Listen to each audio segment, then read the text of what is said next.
So I forgot to do a video today. I'm cooking. It's already late. Cooking some steak and some gnocchi for the family. And I wanted to make this video. I just forgot. I've been dealing with wasps in one of the rental properties. I think it's probably taken care of. I'll go back probably next week, see if there's any more activity. But what I wanted to chat about today was more. I like to kind of jump. I'm consistent with what I do with my rentals and midterm rentals and Airbnbs or whatever. But I like to experiment with other things. Maybe it is a flaw of mine, of like the golden whatever, what's it called? The shiny object syndrome, right? And so been like not really dabbling. I've just been like listening to stuff about like B stock and reselling stuff, and it's like interesting and it's exciting. And anything is exciting, right? Like even commercial real estate could be exciting. A lot of times people tell you not to look at that stuff and like just keep focusing on what you got going on. But I think if there is a fire inside of you, like a deep fire, not just like let me like watch a video and then I get bored and I can't even watch a whole 30-minute video, then probably not for you. But if you watch the whole 30-hour video and then it's like even more exciting, even like when they say the tough part or like the thing that most people wouldn't do, and then you're like, I would do it because it's still interesting. I don't know. I think it's worth looking into. So it could be anything, you know. And I was talking to a parent, to a dad in the preschool that my kid goes to, and he's into commercial real estate now and developing. Okay, so I would never know. He asked me what I did, and I asked him what he did. He still has a W-2 job. He's I think like an emergency. I don't know if he's a doctor, nurse. I don't know what he is, but. He started talking about real estate. He bought a condo first, and he sold it 1031 into like something bigger. Then he bought like a 12plex or something. He's got like 30 units right now, and it's mostly multifamily. It's mostly commercial. And he was like, dude, it just changes the game. And it makes sense. Like, I don't know if you guys know this, but like, for example, a condo or a single family home or townhome, whatever it is, just residential, it's you have comparables, right? So like the neighbor's house sold for 300, so like yours, if it's the same floor plan, if it's like pretty much the same upgrades and all that, you're probably going to be selling somewhere around that. Okay, but for commercial property, 5 or more, or even, you know, strip malls or whatever, they're all the value is net operating income and cap rate and all that stuff.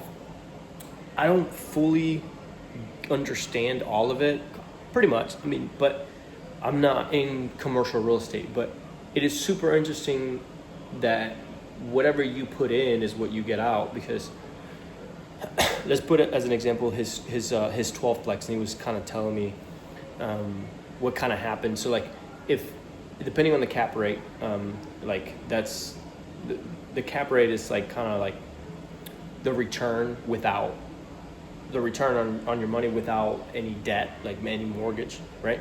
And the NOI, the net operating income, is all of your whatever you make minus all your expenses, without counting a mortgage. Okay, so so the value is correlated with how much income you can produce. So like if each of those 12 units was rented for like $1,200, for example, and you can raise that to like $1,500 each, then it's a multiple. It's not like your 12plex goes up by like 300 times 12.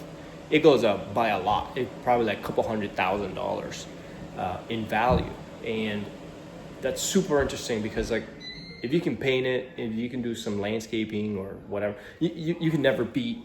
You'll never beat location, right? So like, if location is horrible and you can't, even if you have an amazing property, inside, outside. You put washers and dryers inside. You try to rent it for more, but maybe you can't because just the location just won't let you.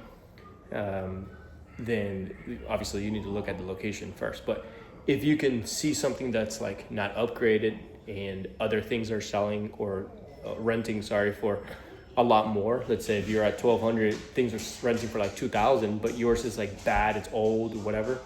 After some renovation, and you drop, I don't know, 20K per door, but you can rent it out for like $1,800. That's $600 more per unit. That's hundreds of thousands of dollars of value that you created, and it has nothing to do with what the other one sold for as like a residential, like a normal house would be valued. So I don't know. I thought that was super interesting. I don't know if I'll ever get into it. Maybe. Like I said, the shiny object syndrome is getting to me. Maybe it's because I do have a little bit more options, but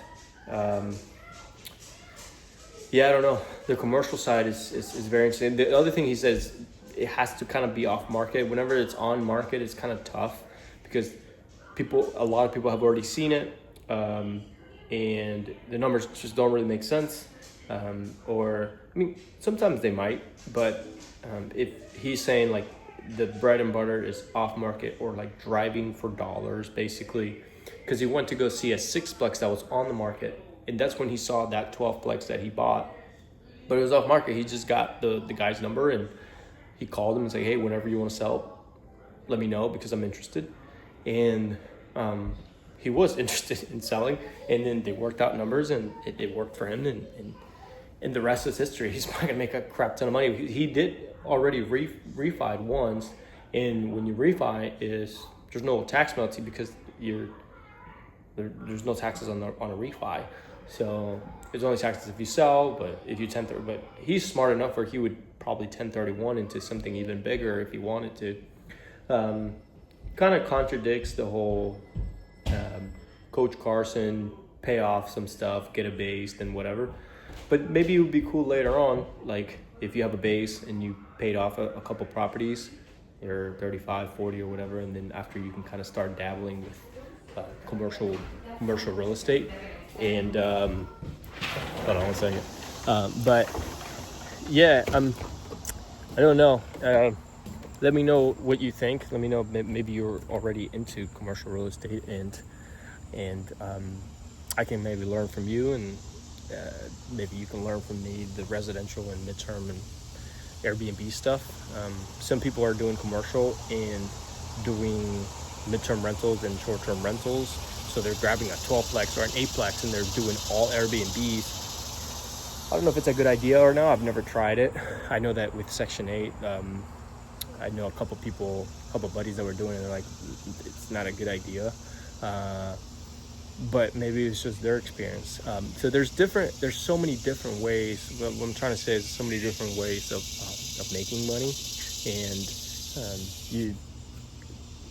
it's all real estate, right? So if you're just dabble or listen to different podcasts, different like YouTube videos of the things that you like, because you might find something that's super interesting and it's just a fire that you just want to keep on learning. And I think that's the goal, but because then it won't feel like work because it's so interesting, right? But anyways, I'm a realtor here in Raleigh, North Carolina. Hit me up if you're buying here. I'll treat you like family. If you're buying somewhere else, I'll refer you to a great agent. And I'll see you next week. Peace.